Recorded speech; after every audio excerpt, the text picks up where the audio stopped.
3월 5일 목요일 새벽에 우리에게 주신 하나님의 말씀은 마가복음 2장 1절에서 12절까지의 말씀입니다. 오늘 본문을 통해서 죄사함 논쟁이란 제목으로 말씀의 은혜를 같이 나누겠습니다. 우리 인생에는 다양한 문제와 어려움이 있습니다. 저마다 자신이 경험하는 문제가 더 크게 느껴질 것입니다. 어떤 분은 영적인 문제, 어떤 분은 정서적인 문제, 어떤 분은 육체적인 질병의 문제로 고민하고 힘들어합니다. 그리고 지금 당면하고 있는 어려움만 해결되면 다 될 것처럼 생각합니다. 하지만 우리에게는 여러 가지 문제들이 복합적으로 연결되어 있습니다. 하나님은 우리의 문제를 해결해 주시기도 하지만 그 이면에 있는 더 큰 문제를 해결해 주시고자 합니다. 마가복음 2장부터 3장 5절까지에는 예수님과 서기관들 및 바리새인들 사이에 5가지 논쟁이 나오는데 그 중에 첫 번째가 오늘 중풍병자를 둘러싼 논쟁입니다. 우리가 과연 관심을 갖고 문제 삼아야 할 것이 무엇인가?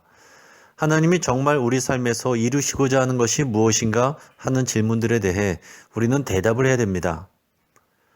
오늘 치유를 입은 중풍병자는 예수님께 큰 은혜를 입었는데 단지 몸이 건강해진 것으로 끝나는 것이 아니라 죄사함을 받은 사건이 그에게 더 큰 은혜가 되는 것입니다. 우리도 단지 우리가 관심 갖고 있는 문제 해결을 넘어서서 하나님이 우리에게 이루시고자 하는 일들에 더욱 관심 가질 수 있어야 되겠습니다. 오늘 본문은 주로 중풍병을 앓고 있는 친구를 예수님께 데려온 일행들의 믿음에 대해서 설교가 많이 이루어집니다. 물론 그것도 우리가 본받아야 하고 주목해야 될 부분입니다. 하지만 오늘 본문이 정말 강조하고 있는 것은 서기관들과의 논쟁의 내용입니다.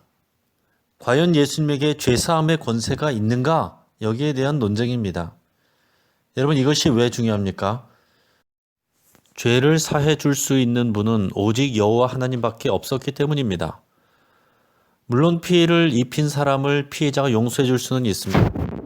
하지만 그 죄는 여전히 그 사람에게 남아있는 거예요. 세상에서 우리는 죄를 범했을지라도 재판에 따라서 죄값을 치르면 더 이상 죄책이 남아있지 않습니다. 그러나 하나님께는 여전히 당사자의 죄가 남아 있습니다.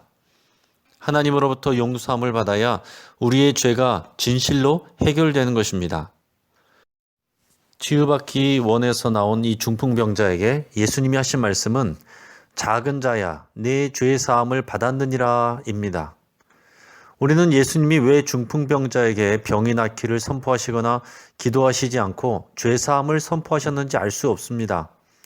추측할 수 있는 것은 중풍병자에게 중풍병으로 걷지 못하고 정상적인 삶을 살지 못하는 것보다 더 큰 문제가 있다는 것입니다. 그것은 하나님 앞에서 그가 죄를 지음으로 인해 하나님과의 건강한 관계가 깨어져 있는 것일 겁니다. 중풍병자는 그 내면의 문제를 예수님께 말씀드리지 않았습니다. 중풍병자를 데려온 친구들도 그런 개인적이고 영적인 문제에 대해서는 알지도 못하고 관심 갖지도 않았습니다. 그렇지만 예수님은 지금 이 사람이 당장 중풍으로 걷지 못하는 것보다 더 큰 문제는 죄로 인해서 하나님과의 관계가 깨어져 있는 것임을 아셨습니다. 죄 문제를 해결함으로 인해서 하나님과의 건강한 관계를 회복시키는 것이 더 중요하다고 판단하셨습니다. 모든 병이 죄 때문에 생기는 것은 아닙니다. 하지만 여기서처럼 질병과 죄가 인간관계가 있을 수 있습니다. 이 중풍병자의 경우에는 자신의 죄가 질병의 원인이 된 것으로 보입니다. 그렇기 때문에 중풍병자와 일행들은 단지 육체의 치유를 위해서 예수님께 나왔지만 예수님은 근원적인 문제를 치유하기 원하신 겁니다. 서기관들은 이 예수님이 신성모독 행위를 했다고 비난했습니다. 하지만 서기관들을 탓할 수만은 없습니다. 예수님의 사역 초기였기 때문에 예수님을 메시아라고 단정하기 어려웠던 상황이기 때문입니다. 서기관들로서는 충분히 그렇게 생각할 수도 있습니다. 자, 이 본문은 이 논쟁을 통해서 예수님이 메시아이심을 드러내 보이는 데 초점이 있습니다. 예수님은 죄사함의 권세가 있으심을 보이기 위해서 죄사함의 선포 이후에 중풍병자에게 일어나서 자신의 침상을 들고 집으로 가라고 선포하십니다. 우리는 말씀도 잘한다고 생각하고 신앙의 관습에도 익숙해 있지만 신앙의 본질 놓칠 때가 많습니다. 이 본문에서 보여지는 것은 우리의 육체의 치유를 비롯한 당면한 문제 해결이 삶의 중심이 아닌 것을 보여줍니다. 또한 우리가 알고 믿는 것이 전부가 아닌 것을 보여줍니다. 우리는 예수님을 통해서 하나님의 뜻과 마음을 올바르게 이해하고 순종해야 되겠습니다. 오늘 본문을 정리합니다.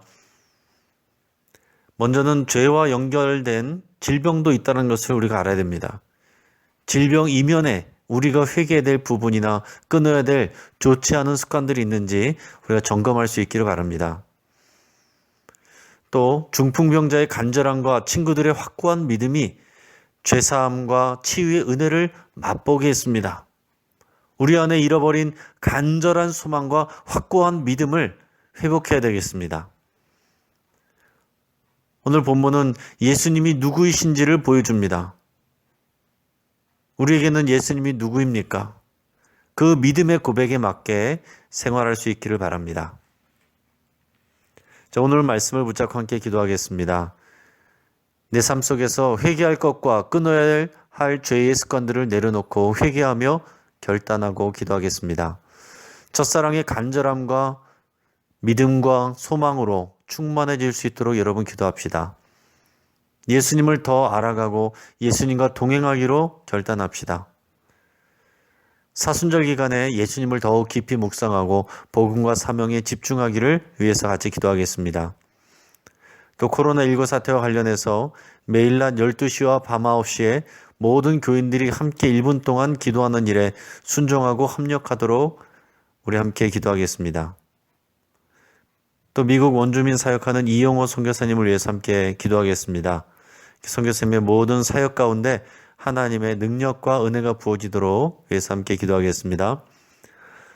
코로나 사태로 인한 염려와 불신과 혐오, 차별 등의 문제가 확산되지 않도록 교회가 먼저 솔선수범할 수 있도록 위해서 함께 기도하겠습니다.